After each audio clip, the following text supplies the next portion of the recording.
بسم اللہ الرحمن الرحیم۔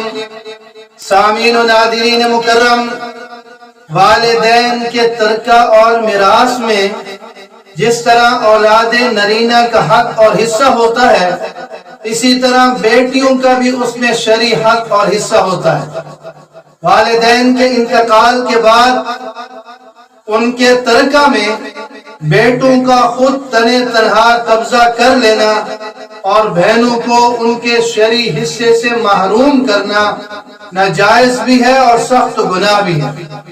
بھائیوں پر لازم ہے کہ بہنوں کو ان کا حق اور حصہ اس دنیا میں دے دیں، ورنہ آخرت میں دینا پڑے گا، اور آخرت میں دینا کوئی آسان نہیں ہوگا۔ احادیث مبارک میں اس پر بڑی سخت وعیدیں وارد ہوئی ہیں۔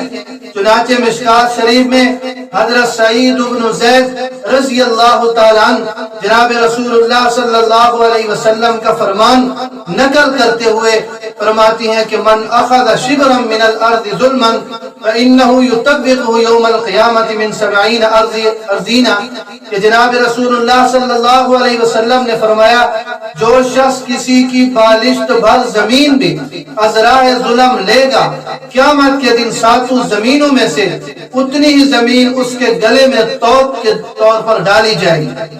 اسی طرح جناب رسول اللہ صلی اللہ علیہ وسلم نے فرمایا جو شخص اپنے وارث کی میراث کاٹے گا، اللہ رب العزت جنت سے اس کی میراث کاٹ دے۔ جائیداد کی تقسیم سے پہلے کسی وارث کا اپنے شرعی حصہ سے بلا عوض دستبردار ہونا یہ شرعاً معتبر نہیں ہے۔